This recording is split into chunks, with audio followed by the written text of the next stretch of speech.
بسم اللہ الرحمن الرحیم۔ ایک سوال پوچھا جاتا ہے کہ جمعہ کے دن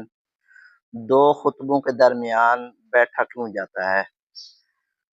تو یہ سوال بڑا جنرل نالج کے اعتبار سے اہم ہے،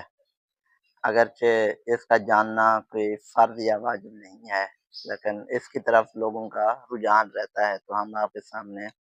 اس کی ایک دو وجوہات بیان کر دیتے ہیں۔ سب سے پہلی وجہ تو یہ ہے کہ ہم مسلمان ہیں اور مسلمان کا ہر کام اللہ رسول کی خاطر ہوتا ہے، تو ہم اتباع رسول کی وجہ سے دو خطبوں کے درمیان بیٹھتے ہیں۔ یعنی ایک مسلمان کے لیے سب سے بڑی دلیل یہ ہوتی ہے کہ حضور صلی اللہ علیہ وآلہ وسلم نے یہ کام کیا یا اس کا حکم ارشاد فرمایا، تو ہم اس کی حکمت جانے بغیر ہی اس کو کر لیتے ہیں۔ اور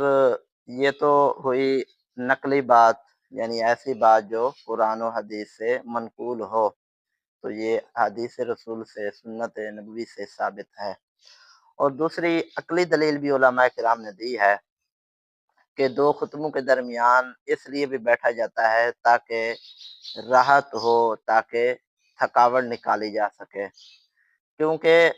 عام طور ہوتا یوں ہے کہ حضور صلی اللہ علیہ وآلہ وسلم کے دور رسالت میں بھی، یعنی حیات ظہری میں بھی، اور اب بھی بعض جگہوں پہ بڑے خطبے ہوتے ہیں، تو کھڑے ہو کر خطبہ دیا جاتا ہے، تو پہلے خطبے میں مطلب تھک جاتا ہے، پھر تھوڑی دیر ٹھہر جاتا ہے اور کوئی نہ کوئی دل ہی دل میں دعا مانگ لے، اور پھر اس کے بعد کھڑا ہو اور دوسرا خطبہ پڑھے۔ تیسری ایک وجہ علماء کرام نے یہ بیان فرمائی ہے کہ دو خطبوں کے درمیان فرق اور فاصلے کے لیے بیٹھا جاتا ہے، یعنی یہ خطبہ مکمل ہو گیا، اب دوسرا خطبہ پڑھنا ہے، تو اس لیے بیٹھا جاتا ہے۔ اس کے علاوہ بعض جو ہے وہ باتیں بیان کی جاتی ہیں، تو ہماری نظر سے اس کے علاوہ کوئی اور وجہ نہیں گزری، لہذا یہ دو تین وجوہات ہیں جس وجہ سے دو خطبوں کے درمیان بیٹھا جاتا ہے۔ اللہ تعالی ہم سب کو عمل خیر کی توفیق عطا فرمائے اور جنرل نالج سیکھتے رہنے والا بنائے، آمین بجاہ النبی الامین صلی اللہ علیہ وآلہ وسلم۔